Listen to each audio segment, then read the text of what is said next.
What's up guys, it's Kirk here for What's New Video Games, again with another guide type video, and this time it's for The Elder Scrolls 4 Oblivion Remastered. I can't believe that this game exists.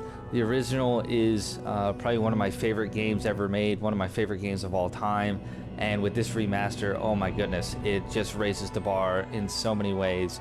The point of this video is that you guys may not know that right when you start the game, after you get out of the prison, there are 3 extremely nice castles, mansions, player homes that you can access completely free at the start of the game. The first one is called Frostcrag Spire. It's up near Bruma. You can fast travel there, and you want to end up over here on the map.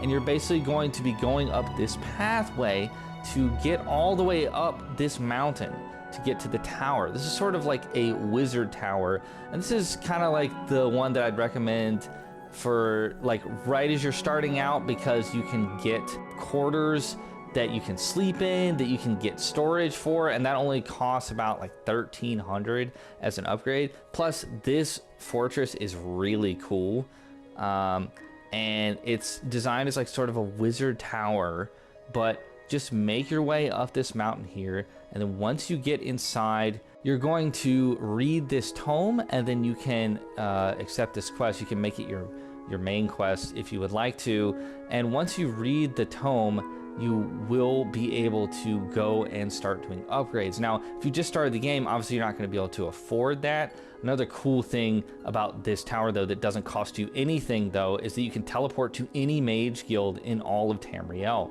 So if you do want to do any of the upgrades for this location, you're going to go to the Imperial City Market District to seek out Arlinwe at the Mystic Emporium.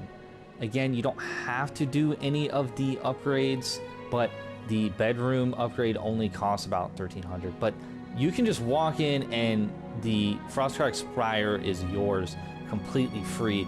You can actually access a garden that has so many rare alchemy ingredients, and you obviously get access to the teleporters. So there's a lot that's very cool about that tower. But if we speak to Arlinwe here, we'll be able to purchase whatever upgrades we want. Again, you probably only need the bedroom one, but you can purchase as many as you can afford. Once you have those, you can head back to Frostcrag Spire, which conveniently will have a fast travel point now. And you just access the living quarters through this portal here as soon as you've entered the front entrance. And this is what it looks like fully upgraded.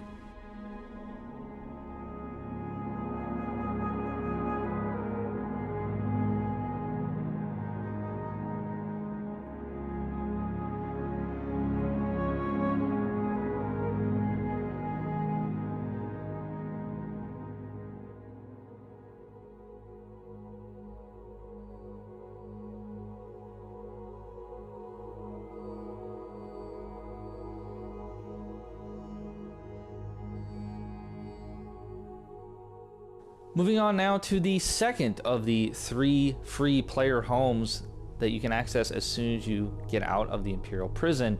If you go down all the way down on the map to this sort of peninsula right here in the Topal Bay, you can place a marker here, and then we can actually fast travel to Leowen, the Northeast Gate. And it's going to be a bit of a hike to get out here, but once you do, you're going to come to this bridge, and then you're going to be able to access this very cool hideout. It's sort of vampire themed or Dark Brotherhood themed. It's kind of like a villain's lair or a villain's hideout. Deepscorn Hollow. And once you cross the bridge, you will get it as a quest, and you will have to go underwater to get in the entrance. There is another entrance you can access once you get in this way the first time, but you will need to go underwater and go into that log. Once you're inside, read the journal, and it will tell you where you can get the upgrades. But for now, one of the main benefits of finding this early as soon as you get out of the prison is that there's a storage chest here. And I don't know if you know this, but in a lot of storage chests, you can't just store your items there willy-nilly. You need specific chests. So you can actually use this as your main storage chest for quite a while when you're just starting out. When you do have some money to spend, though, you can travel to the Walnut Inn, to purchase the upgrades to make this hideout truly spectacular, just go inside and talk to Rowley Eardolf, and he will be selling these upgrades. They're kind of expensive, but man, I'm going to show you what this hideout looks like after you purchase these. I will say you might not want to use that chest after you purchase these upgrades, because you're actually going to get a servant who's like a Dark Brotherhood assassin who can earn you passive money, and he will be storing it in that chest. Anyway, this is what the hideout looks like when it's all upgraded.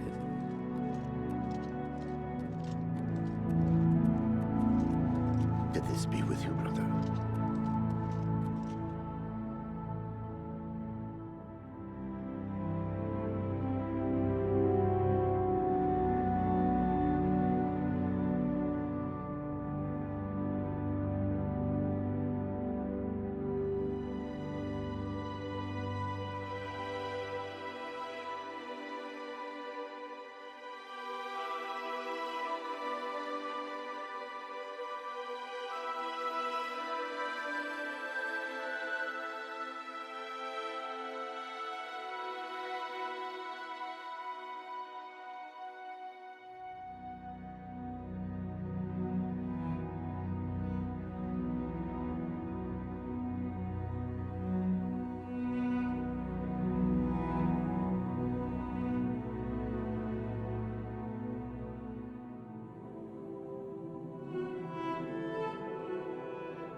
Finally, as cool as Deepscorn Hollow is, and dang, that's a cool hideout, my favorite player home in Oblivion Remastered that you can access at the very start of the game for free is Battlehorn Castle. And we can mark here on the map and travel to Coral to get there. We're just going to take a little trek along the path, and then a prompt will come up to start the quest. Now for Battlehorn Castle, unlike the others, you're actually going to encounter a little bit of resistance. There's going to be some marauders attacking the castle that you will need to defeat. Make sure that you don't attack the castle guards that are in some steel armor, some nicer armor. Once you're done fighting the marauders, they will tell you that you actually can claim the castle as your own because the Lord has perished. The cool thing about these marauders is that you actually can use them like Skyrim followers, which is in short supply in Oblivion. And also there's a blacksmith here who can repair your weapons and armor. And all of this is free as soon as you arrive. You do not need to purchase any upgrades. But to make this the coolest player home in Oblivion Remastered, we are going to go again to the Imperial City Market District. Once you're at this statue, you know you're at the right place. Just turn around and you're going to be looking for the Merchant's Inn, which is where Nifis resides, and he will be selling you the upgrades for Battlehorn Castle.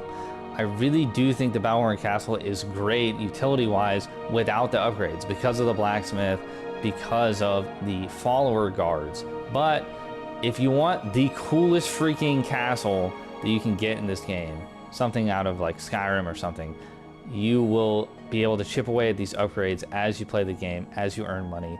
A weird thing about this is once you buy one or two of the upgrades, you'll actually get a message from Nifis that he can sell you the Forge, which once installed is a very cool addition to the Battlehorn Castle courtyard, because when you're standing at it, it increases your armorer skill by 15 for when you're working with your weapons and armor.